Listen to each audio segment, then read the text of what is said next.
scrap the sketch with Susanne and myself. So this time we're using the Hip Kit Club sketch. It's a very recent sketch and it's full of circles. So, and I'm using my die cutting machine to also cut out my picture and then the paper. So at the beginning I have these 4 papers, but it will change. So what I did, I cut some circles out of the 3 papers. The one paper with all the different flowers and hearts and shapes, I thought I could use as embellishments, like these ones here. But I will change my mind quite soon. I even cut some butterflies from the Paige Evans paper. Yep, so this is my first thought on this sketch with these different kind of papers. And the dark one is a dark blue background with different small dots and different colors. And my title, of course, is this time in German, but it means at the field edge, so kind of, yeah.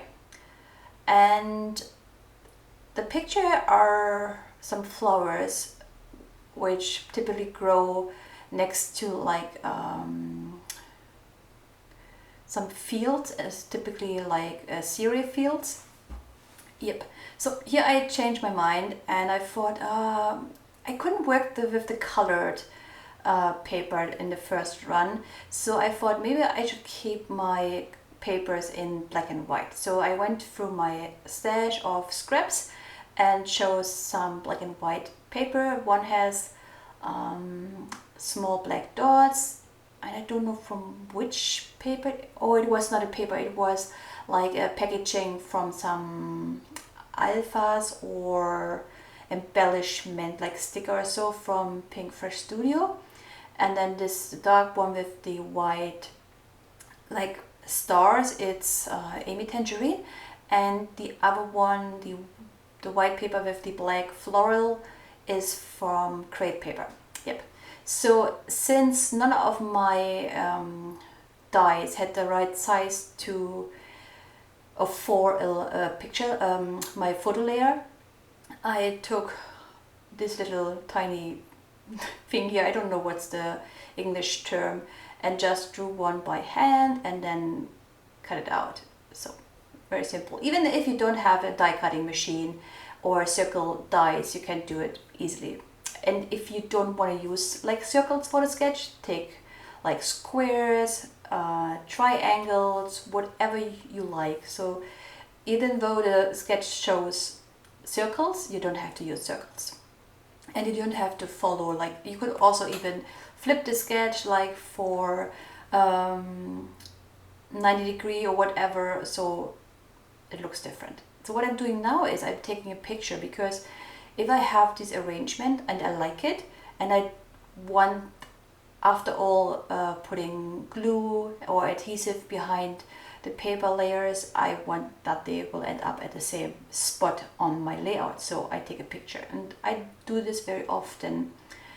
So just because, as a reference, because I hate it when I have placed them nicely and I like them, and then I go back because I have to glue something down, and I go back, take it off, go back, and then it's not at the same spot or almost same spot.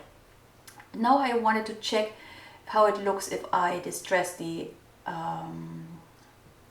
circles, and I liked it, so I do it with all. And here are 3 farb ink, no, what's the English word,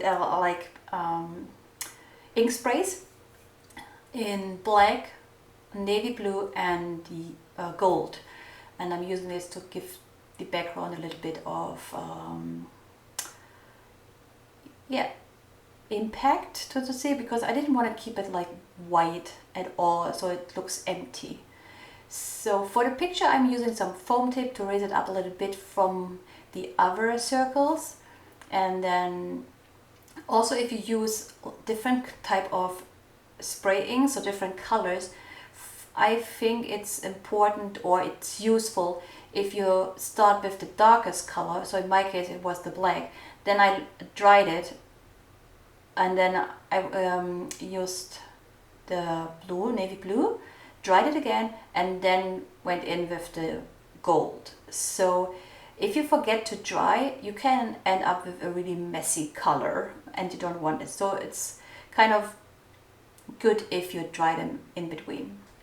Okay, so here I try to place the circles at the desired spots, and I use the picture always as a reference, so I go back on my phone and check where they were placed, so I can place it pretty similar, and it works out in the end this time. So I also had the case that I took a picture, but then it even didn't end up at the desired place, so to say. Yeah, it's not good. It's annoying. So, but I'm just placing these circles, and here you can see that I have this white circle on the top, and then the black one, the big one, on the bottom. So, and for now it looks like it's not a good balance, like color wise, like it's really heavy on the bottom with the black circle, and look, it feels like really light on the top. So what I decided to do is I took one of the pieces I had left and glued it on top of the white big circle, so it balanced it a bit better. But looking at this now, I will go back into the layout and increase the size of these little black circle on top. So yeah, but this is a good thing. If you review your layouts after a while, you feel like, oh, maybe it's something missing, or maybe something is not balanced quite right. So you can always go back and make some changes. It's no rules. So, and then I'm using a really dark blue piece of cardstock as a kind of to create a border around the white cardstock, which is basically my background. I like this to give it a bit more impact, so it stands out more. Yeah, so that's it.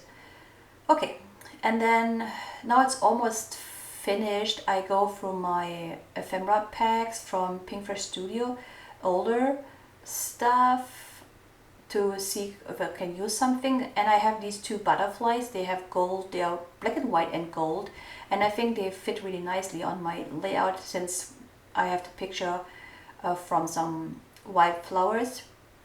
Yes, and I had my journaling down in the on the black circle. I typed it on my computer in Word, and then print it out and cut it into the right strip size. Yep, works always. It's a nice way of including a journaling if you don't want to write by hand. So, okay, and now the last thing is I include a couple of hearts. These are epoxy hearts and exclusive from the Hip Kit. At the moment I don't receive any kits, so what I'm doing, I collected all my scraps, small and big ones, put them into one big container, and I try to use them up. So this is the first layout I'm using only scraps, except for the white background, and I will try to use my scraps in the next couple of months, so I will not have the need for a kit. Is also to, first of all, it saves me some money, and second of all, it forces me to use stuff I have, and I'm really a big fan of doing this. So yep, this is my mission for the next layouts, using my scraps and using stuff I have and not buying just new things. So what I'm doing now, I pop up the butterfly with some foam pads, and then I only adhere the butterfly in the middle with some liquid adhesive on my layout, and then finishing it with the date stamp, and that's it. Sorry. So I hope you like the sketch, and maybe you followed around with the challenge, and at the end I have some pictures. Check out Susanne's channel. I will put it in the box below, so you can jump over to her channel and watch what she did. Thanks for watching. Bye.